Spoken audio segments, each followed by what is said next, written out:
una cosa que es llamativa es la relación que hay entre los directivos de medios de comunicación visuales y directivos de medios de comunicación escritos.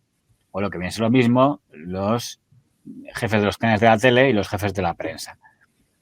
Donde siempre ha habido una relación muy curiosa porque en España, hasta hace relativamente poco, la televisión se entendía que eran medios que no tenían línea editorial. Ahora ha ido apareciendo, pero inicialmente las cadenas de televisión comerciales jugaban a nosotros no tenemos línea editorial. En todo caso, tendrá línea editorial el periodista al que hemos contratado para que aparezca opinando en un segmento determinado. Pero no sale un editorial diciendo Telecinco piensa esto o Antena 3 piensa esto otro. En cambio, la prensa sí. La prensa entendía que una de sus funciones es marcar la opinión de la sociedad.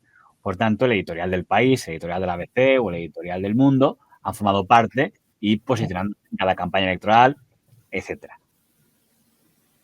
Hasta el punto de que se acusaba a que los periódicos querían controlar la televisión como lo que les faltaba. Y voy a preguntarte tu opinión por la relación que ha habido a veces entre la prensa y algunos directivos de televisión. Te voy a poner un ejemplo. En el año 1996 hay un cambio en la presidencia de Telecinco. Se retira el ciego don Miguel Durán y le sustituye el bilbaíno don Alejandro Echevarría. Básicamente porque el principal accionista español de Telecinco deja de ser la ONCE para ser lo que hoy llamaríamos el Grupo Vocento. Y Alejandro Echevarría asume la presidencia. Indirectamente, la entrada del Grupo Correo en Telecinco era la entrada del BBV, que era uno de los accionistas mayoritarios del citado grupo. El consejero delegado del Grupo Correo, don Alejandro Echevarría, asumió la presidencia de Telecinco, reemplazando así a don Miguel Durán. La aventura mediática de la ONCE comenzaba a su ocaso, consolidándose aún más el poder de don Mauricio Carlotti, el hombre del señor Berlusconi, como máximo responsable de la cadena, desde el cargo de consejero delegado de Telecinco. Pero hay que recordar también que en ese tiempo, en esos años 90, es cuando también el Grupo Correo hace su inversión del 25% en Telecinco. Era, digamos, otro de los grandes saltos de... Otro de los grandes saltos que da el grupo es ese. Nosotros creemos que lo que realmente podemos aportar como grupo es lo que nosotros sabemos hacer, que es información. Muy poquito después de que esto ocurra, el Mississippi, que es un programa de la noche que presenta el señor Pepe Navarro y produce el señor Pepe Navarro, a través de una productora suya, ficha como colaborador a el artista del que tú eres admirador, conocido como La Veneno. Y el diario ABC publica un reportaje en su sección de televisión que titula Un travesti prostituta que hace la calle en busca de coches, nueva estrella de Telecinco. Es el titular que pone el ABC, en ese momento dirigido por Luis María Anson. Pero la foto con la que pone ese reportaje no es la de La Veneno, es la de don Alejandro Echevarría. O sea, el titular es un travesti prostituta que hace la calle en busca de coches estrella de Telecinco, pero la foto con la que ilustra la noticia es la del presidente de la cadena, que no es gente que sea especialmente conocida, porque los presidentes de las cadenas de televisión no suelen crear demasiada notoriedad.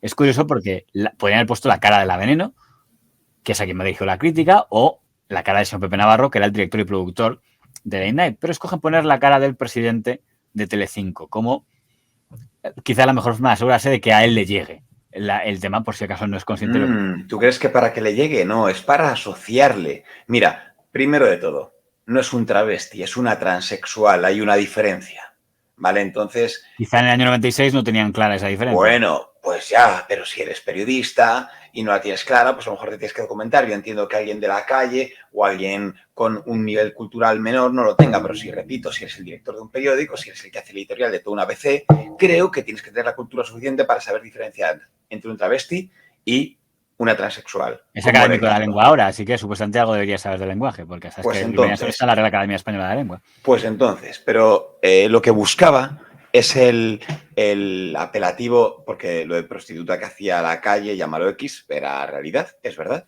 eso es así. Los apelativos que busca y lo que está planteando es un espejo de algo muy, muy negativo. Algo que evidentemente, bueno, sin tan evidente, pero en el año 96 generaba muchísimo rechazo. Prostitución, transvestismo, que es lo que vende Luis María Anson, etcétera, etcétera. Y lo que hace es intentar asociar travesti, prostituta, con dueño de Telecinco. Es decir, cuando pones esas palabras y debajo la foto, psicológicamente lo que estás condicionando al lector es que inconscientemente asocie esas palabras negativas con la foto de ese directivo. Lo que estás diciendo es dueño de Telecinco, no que él sea una travesti prostituta, entiéndeme, pero toda esa negatividad la estás centralizando en esa persona. Es efectista y es así. No es una casualidad. Podrían, como dices tú, haber puesto a Pepe Navarro o lo que sea, pero van a por el pez gordo. Lo curioso aquí es que eso era la ABC de señor Anson, pero no mucho después pasó algo parecido, en este caso en el Diario del Mundo del señor Pedro J. Ramírez, y de nuevo por el mismo programa.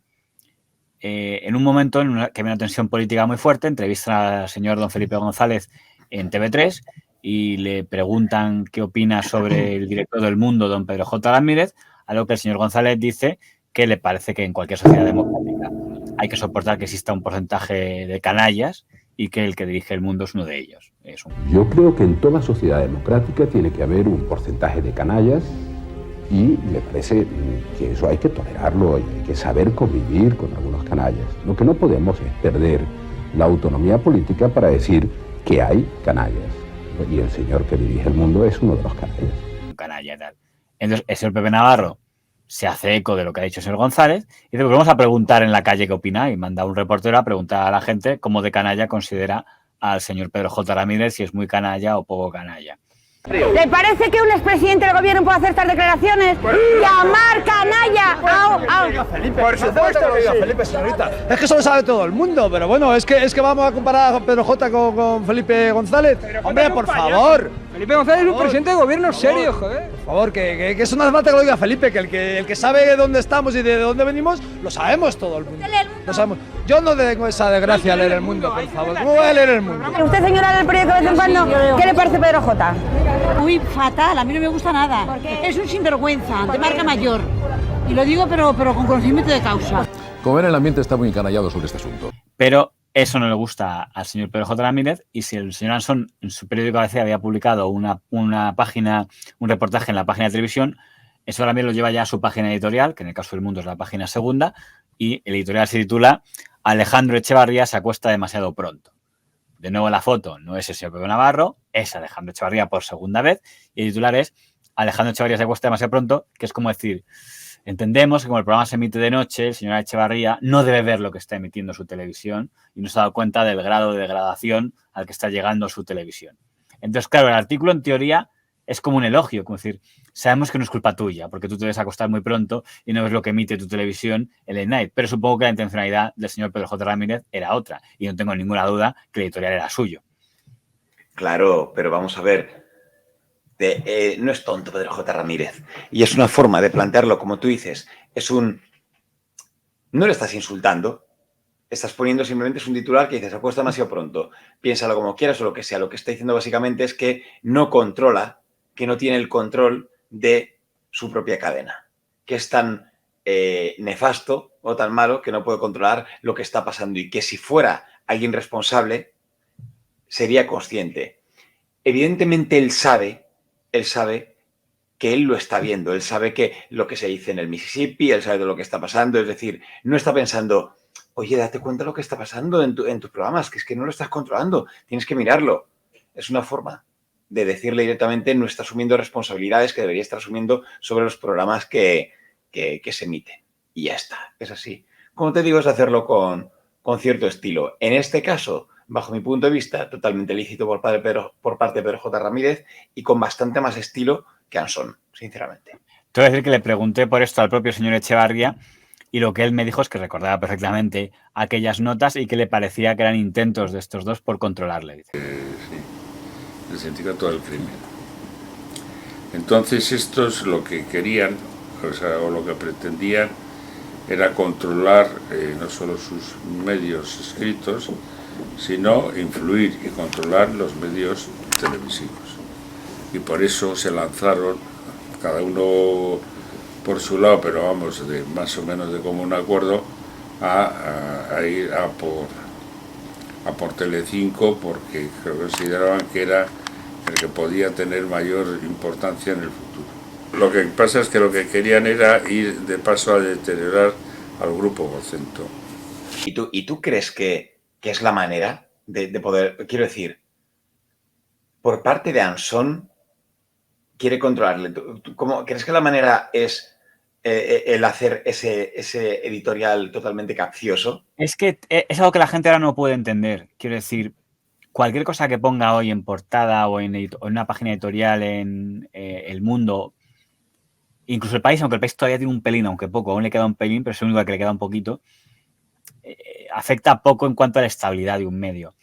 En aquella época, un portadazo o un editorialazo sí tenía su influencia. La primera fuga de anunciantes de un programa de televisión fue de Mississippi y fue por una campaña de la ABC. Quiero decir, en aquella época, un susto, o sea, te podían pegar un buen susto. ¿Te acuerdas lo que comentábamos aquí de José Manuel Lara cuando presidía Antena 3 con el programa este de Homo Zapping?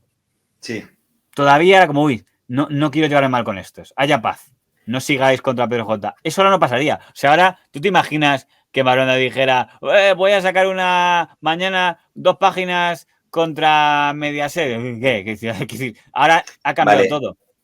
Pero en aquella época no, ¿eh? En aquella época una página te podía condicionar cosas. ¿Tú crees que el subtexto de travesti y prostituta que hace la calle con la foto de este hombre allí era en realidad el subtexto sentémonos a hablar? ¿Sabes? O sea, no creo que nunca Fran Tanegol atrás decir voy a controlarte, pero sí no es que es la cabeza de caballo en la cama el titular. Sí. Pero no solo ese, ese tipo de informaciones yo tengo convencido que sí. O sea, no era simplemente intentar derrotarle a él, sino el... Claro, no es tanto como... No creo que se crean yo puedo hundirte, pero sí puedo hacerte daño. Con lo cual, ¿quieres que nos llevemos bien o quieres que nos llevemos mal? Si no, aquí sabes, puedo mandarte una de estas todas las semanas si tú quieres. Claro, pero no sé, como dices, sí que es equivalente a un sindicato del crimen, pero en vez de ir por las buenas o preguntar lo que sea, parece que directamente te pegan un tiro en el pie y te dicen, bueno, a partir de aquí, si quieres que no te dispare más arriba, pues vamos a hablar. Claro, y el señor de los tirantes tenía una fama en ese tipo de cosas. En el caso de señor Anson, su fama era por la insistencia, de que si tengo que publicar durante 13 días seguidos, esto lo voy a publicar, 13 días seguidos.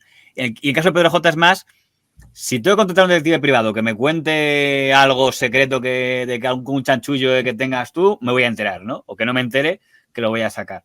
Pero voy al tercer caso vinculado a lo mismo. Ya en la etapa de don Paolo Basile al frente de Telecinco, en el año 2010 quieren dedicar un panegírico a un personaje tan interesante como don Emilio José Rodríguez Menéndez. Una persona que, como quizá en su momento le dedicamos una pieza a él solo, no voy a detenerme demasiado en él porque voy a quedarme únicamente en este apartado. El señor Rodríguez Menéndez, que es un abogado con un historial tan largo y tan complicado que sería muy complicado explicar. El otro día estaba precisamente con el comisario Villarejo y me contaba unas cosas de Rodríguez Menéndez que dices, madre mía. Bueno, pues este señor Rodríguez Menéndez, luego durante la etapa estuvo al frente del Jazz, sabes que estuvo implicado en el vídeo de Pedro J y tal, eso fue en el 97, estuvo luego en Argentina, y en esa etapa en la que está huido la justicia española y está en Argentina, los de la fábrica de la tele contactan con él y le hacen una serie de entrevistas. Un documental hecho por la fábrica de la tele llamado Don Emilio, creo que se llamaba, una entrevista en Sálvame, donde tiene la famosa bronca con doña Belén Esteban, a la que llama la princesa de los cuernos, porque coincide en la época en la que se ha descubierto que el marido de doña Belén Esteban de entonces pues tenía más compañías, y entonces pues le dice con esa voz de pito que tenía Rodríguez Menéndez, la princesa del pueblo, por supuesto, la princesa de los cuernos es lo que es usted. Pero es que no me entiendo. Cuernuda nacional, coronada, la princesa de los cuernos, la princesa de los cuernos. Y también se peleó con otra. ¿Cómo se llama? Esta que dice que es la que era esposa de Chiquetete, que dice que es amiga de la Pantoja. Raquel Bollo. También tuvo una conexión a Raquel Bollo. Ah, bueno, claro, vale. Decir, eres vomitiva, muchacha. La única vez que te he visto. Pedazo cerda. Bueno, y luego estuvo en La Noria. La Noria ya aprendiese un poco más serio y ahí estuvo con María Antonia Iglesias y con tal. Bueno. Yo no sé si tiene usted algo que ver, pero ha estado 15 años chupando de la teta del gobierno socialista. Recordemos que Rodríguez Menéndez es el que ha influido en la difusión del vídeo de Pedro J. Ramírez. Pero la editorial que publica don Pedro J. Ramírez para deplorar esa entrevista no es la foto de don Emilio José Rodríguez Menéndez, ni es la foto de don Jordi González, el presentador de La Noria, ni tan siquiera de la fábrica de la tele. Como puede deducirse por el contexto que estoy hablando, en el editorial, y en aquella época no era habitual ver fotos en el editorial, porque el editorial del Mundo en aquella época ya era unos recuadros de texto, en sí era la foto de Paolo Basile, y el editorial decía, miren bien su cara. Esta es la persona que ha degradado a máximos extremos el nivel de la televisión. Habrá que tomar nota de lo que este individuo ha hecho, en unos ataques más bestias que ha habido desde El Mundo hasta Telecinco, porque lo que venía a insinuar El Mundo es que había que empezar a pensar si una concesión pública, como es una licencia de televisión, no habría que revisarla. Fíjense bien en él. Cuando se escriba la historia de estos años, Paolo Basile tendrá el dudoso honor de encabezar el ranking de quienes están degradando la vida pública española, excitando el morbo colectivo, buscando aflorar lo peor de cada individuo a través de la televisión y con voraz ánimo de lucro. Telecinco convirtió en estrella de su prime time al delincuente prófugo Rodríguez Menéndez, con el que se jactó de haber firmado un contrato. Su principal objetivo no era averiguar la verdad sobre nada, sino tratar de amplificar el daño causado hace 13 años al director de El Mundo por personajes del PSOE afines a alguno de los contertulios. ¿Cuál no sería el tono del programa como para que al lado de los pigmeos de Basile, hasta Rodríguez Menéndez pareciera adquirir cierta estatura? Supongo que los pigmeos de Basile se refiere a Jordi González, a José Javier Vázquez, a Pepe Carabuch, está sin recuerdo mal, María Antonia Iglesias, etcétera. Hombre, es que Rodríguez Menéndez, vamos a ver, tenía algo. Era un invitado atractivo. ¿Por qué? Porque no se callaba nada, porque le pasaba como a Coto Matamoros, que no tenía nada que perder. Que cuando era invitado ha dicho lo que le ha dado la gana, porque al final dice que no me vuelves a llamar, me da igual si no vivo esto. Yo cuando vengo aquí voy a decir lo que me dé la gana. Subía la audiencia, pero, como digo, ponía a bailar a más de uno. Y entonces no se callaba nadie. Decía cosas y se metía con personas que ningún invitado habría hecho nunca. Por lo tanto, evidentemente, es de los pocos que podían quedar por encima. Muchos se han quedado con las ganas de decirle a Jorge Javier Vázquez 4 cosas. O a Jordi González o a cualquiera de estos. Muchos. Pero no lo han dicho por miedo a perder su silla o posibilidades futuras, etcétera, etcétera. Los que no se han tenido ningún problema son los Coto Matamoros, Pepe Herrero, Rodríguez Menéndez. Es que estamos en el mismo caso en el que el ataque Pedro J. no lo está dirigiendo contra Rodríguez Menéndez. No está respondiendo a lo que ha dicho Rodríguez Méndez de él en La Noria. De hecho, ni entra en lo que ha dicho Rodríguez Méndez de él en La Noria. Entra en, fíjense en quién está permitiendo esto, esta infamia que es el italiano. Y al signore Basile le suba el bonus Berlusconi por su contribución al impulso de los valores éticos y estéticos de los españoles. Claro, pero es que es de nuevo lo mismo. Esto, vamos a ver, está hecho con mucha cabeza. Quiero decir, Rodríguez Menéndez no era un fijo tampoco, ¿eh? No era un colaborador fijo ni nada. Era uno más que pasaba por ahí. Pero una vez que sea Rodríguez Menéndez, el germen sigue ahí. Entonces tenía que ir a atacar a la base para destruirlo. Y ya está. Y la base era Paolo Basile. Paolo Basile era capaz de hacer eso y más. Entonces lo que quería era quitarse de alguna manera ese enemigo o hacer la pelea con ese enemigo. Termino el tema con un cotilleo que no he podido acreditar si es verdad.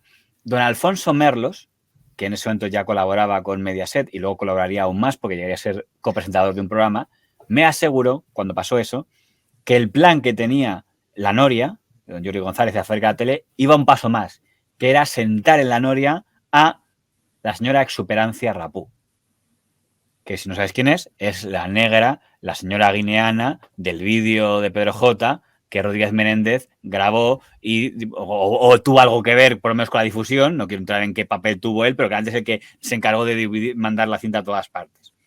Según me dijo el señor Merlos, eso fue paralizado porque la amenaza de Pedro J. Ramírez fue decir, si eso aparece, yo consigo que el gobierno Zapatero retire la licencia de Telecinco. A mí me sorprende, cuando me lo contó el señor Merlos, que se atribuyera ese poder al señor Pedro J. Ramírez, que es verdad que no tuvo mala relación con Zapatero, a pesar de que la sintonía ideológica no era la misma, pero hubo sintonía personal entre los dos. Pero no sé si tanto como para eso. Es verdad que, como sabes, las concesiones tienen que ir renovándose cada tanto y quiero recordar que hubo una en el año 2000 y sí, por el 2010 pudo haber otra. No es imposible, pero me sorprende mucho que se le atribuya ese poder a un director de periódico, en aquel momento, claro. no llegó a salir Exuberancia Rapú. No llegó a salir. Hablamos de época de Basile. Época de Basile, 2010. Cuando un super pez gordo como Basile decide no meterse en esa pelea, es porque cree que tiene algo que perder, ¿eh? Entonces, no puede ser un farol si tú no lo lanzas. Si a un super pez gordo como Basile le dicen eso, vamos a ver, tú sabes cuál es el rollo Basile. El rollo Basile es que me estás desafiando, te lo multiplico por 3. ¿A que no puedo sacar esto? Pues no solo viene esta, sino que vienen las otras 3 que estaban y es que me las traigo vestidas de cómo iban en el vídeo. Me las traigo igual y ya la liamos del todo. Pero cuando el otro lo amenaza con eso es como decir, cuidado, que este tío tiene posibilidades de hacer eso. Entonces, a mí esto me sorprende, no que él se atribuya ese poder, Pedro J. Ramírez, sino que realmente tenga ese poder. Me sorprende y me lo creo. Por la reacción de Basile, me lo creo. Yo me creo que lo tuviera entonces, pero Hombre, no claro. creo que tenga ahora. O sea, ahora... No, evidentemente ahora no. Ahora es otra historia. La prensa que hace periodismo de investigación, la prensa que difunde una opinión crítica, pues estaba poniendo sobre la mesa una serie de hechos. Que cuando no marcas la agenda, te la marcan, que hay que tomar la iniciativa.